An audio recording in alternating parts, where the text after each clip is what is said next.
sleaze. That word, that's one word that feels just like it sounds, right? Sleazy. Well, I'm not going to talk about mud or mudslinging or politics, which is mostly sleaze these days. I'm going to talk about something that has to do with business, and especially if you're selling, consulting, or coaching, or teaching, or any of those kinds of things. Something I see all the time, and I used to really struggle with it, is selling, coaching or consulting. Now, it's funny because I spent a lot of years as a high-powered consultant before I became a coach. So the last 10 years of my career, 1998 to 2007, that's what I was a consultant. And I was in different places in the US and Canada. And I got paid a lot of money, like consultants often do. And in the consulting world, you better know the answers. Like, you're supposed to be able to do the research, figure something out, and then tell people what will work, what to do. In selling consulting, I didn't have the struggle that I had when I became a coach. Selling consulting was easy for me because I knew what I was doing. I knew exactly what answers were in the field that I was in, and it doesn't matter what it was. It could be true in any field. And I felt, okay, I'm the expert. I know this, so I can do this. And when I started coaching something completely different. As a coach, you and I, we're not paid to come in and have the answer. We're paid to develop the resource, to develop the client. Like, you don't want a client forever leaning on you, needing you to, quote, give them the answer, or courage, or, mindset stuff. Like, the goal is to develop them as an athlete, a coach, on a pro basketball or football or hockey team. And hockey's just getting ready to start here in Canada. Pretty excited about that. I didn't even used to know hockey or like it. And I live in Canada. Like, what else, right? So for the next 7-8 months, the rest of October, November, December, January, February, March, April, like, it's cold. And it isn't cold today, but it will be tomorrow. So here we come, right?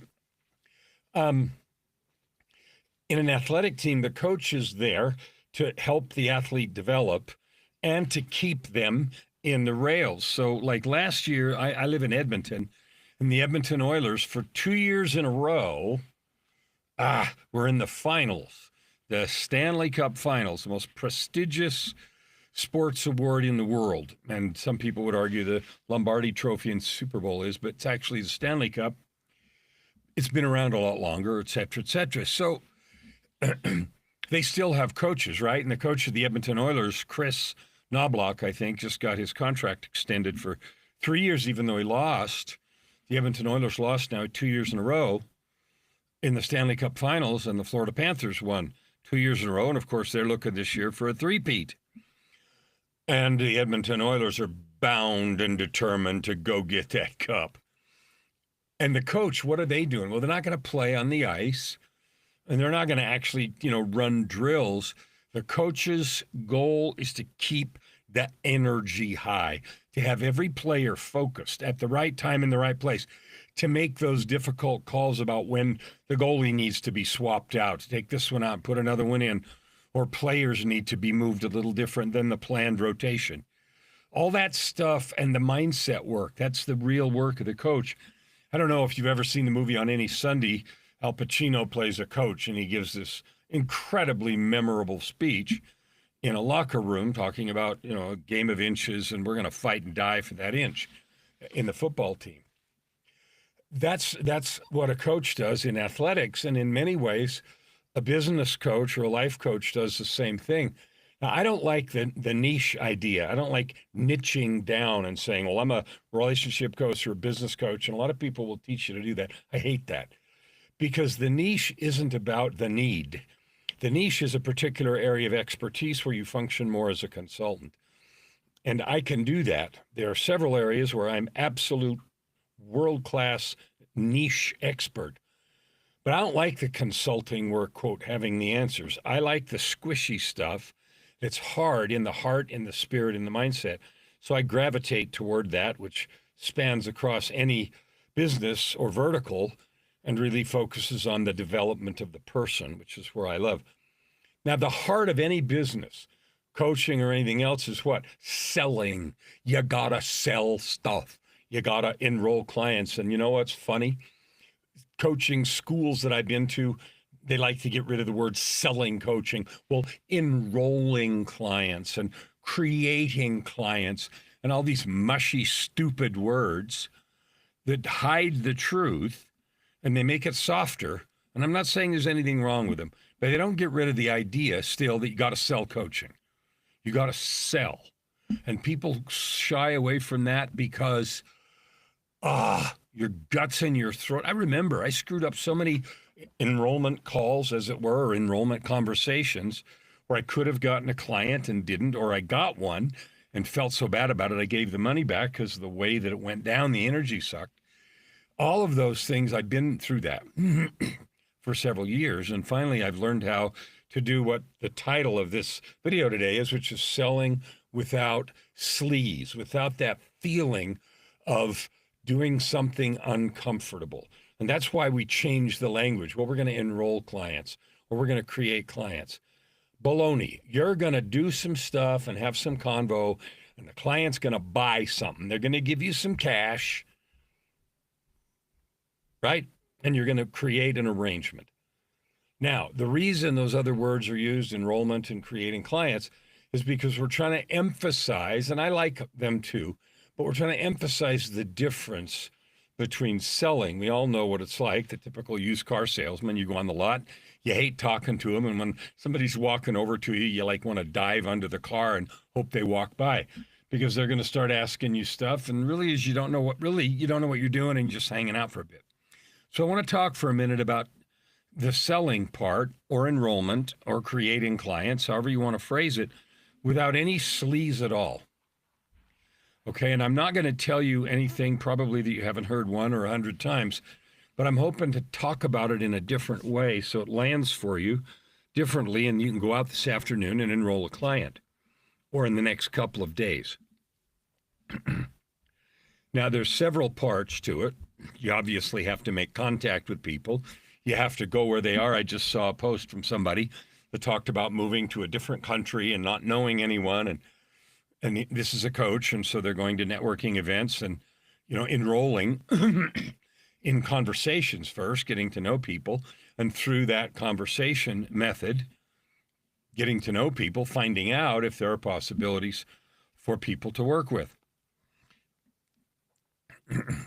So the first thing, even though I'm talking about selling coaching, is get the idea, the whole old notion of selling, the hard pressure selling way, out of your head. We're taught to sell fab selling, features, advantages, benefits. That's fine for some things.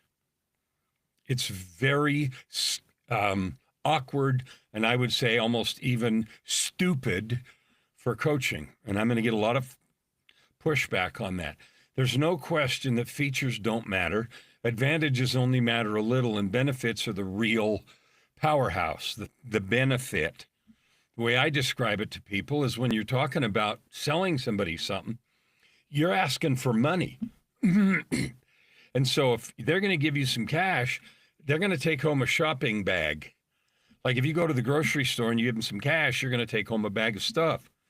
So thinking about what is the bag, what's in the shopping bag that they take home, and I find it really tough for coaches to describe, well, I'm going to help you get out of your own way. And, we use all these vague words that don't even feel good to us. And we have a hard time tying them to real tangible results. And so it feels awkward because we're putting the balance, we're putting gold coins for them. The balance crashes to the table. And then the other side, we're talking about airy-fairy words that are hard to define, and we don't have a good sense of how to define them. So the potential client, they can't do that. All that contributes to the sleaze, the feeling of we're selling air and asking for gold coins. So here's the challenge. If you want to sell without sleaze, You have to have a clear, absolute idea, description of what they take home in the shopping bag. And I help you get out of your own way doesn't cut it. I help you step into your power is nonsense. I help you be your best self is bullshit. It's airy-fairy words that you and I, if we use them, hope the client is going to hear those and go, oh, wow, that's worth a lot. No, it isn't. We got to build that bridge with them, at least with them, so that they get a sense that that shopping bag's heavy. Wow. So whatever's in the gold coin side, this shopping bag is way heavier. I love that. Now, you're going to have to figure out those words. I'd love to help you. Like, if you don't know how to do that, let's talk. Reach out. There's a URL right here, Kellen Flukiger Media. There's a contact form there. Reach out and let's talk about that, because I can help you do that. We have to be able to talk through all the way to the end, right? Because if somebody's putting $100,000 worth of gold coins in, if your coaching is 100,000 or 150,000 like mine is, you're going to ask them to put a great pile of gold coins in there. And boy, there better be something heavy in that shopping bag.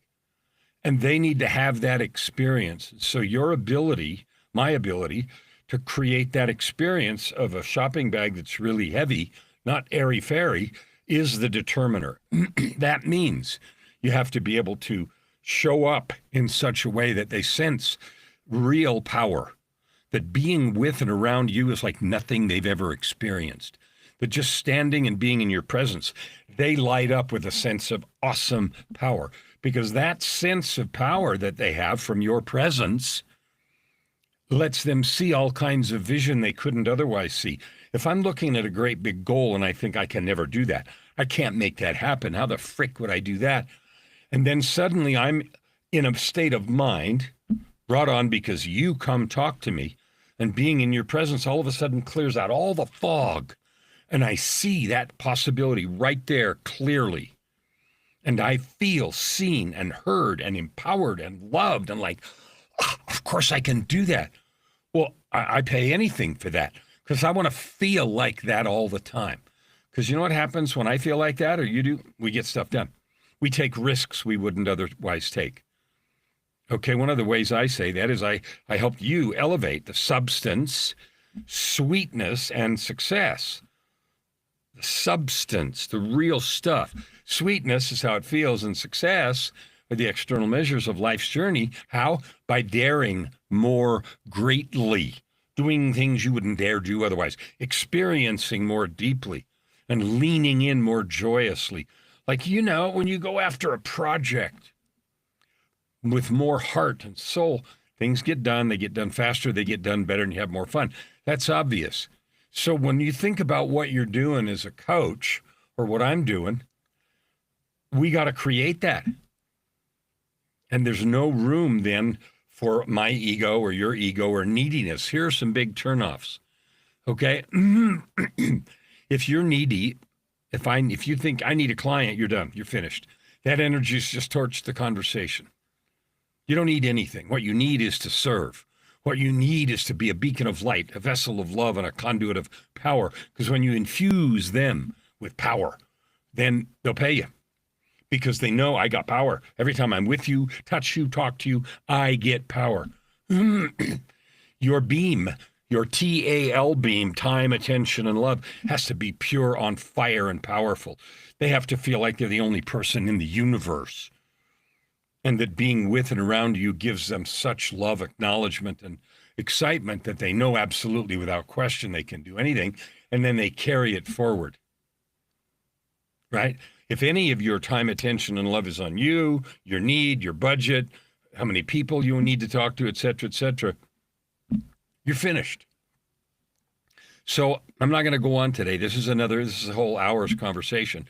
But I have learned to do this. I used to suck at it. I was terrible, and I blew all kinds of stuff. That doesn't happen anymore.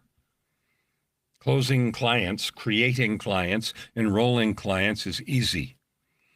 And it's easy because of the principles that I've just explained to you. And you can learn how because I learned how. I didn't know how, I learned how, now I teach how. And I use it. So if you don't know how to completely sell without sleaze, to eliminate that knot in your stomach, that weird feeling, that poison moment that kills the combo, if you don't know how to do that, let's talk. Because I can help you do that. And you need to have that or you got no business. You're right. Your business is going to die. Excuse me, your self-doubt goes off the charts. Then what have we got left? I love you. You deserve to be well paid. You deserve to have the ability to add good to the world any and every way you want to. And all that is within your grasp. That's why I talk every time about this ultimate life thing. Purpose, prosperity, and joy. You can create that starting today. See you tomorrow.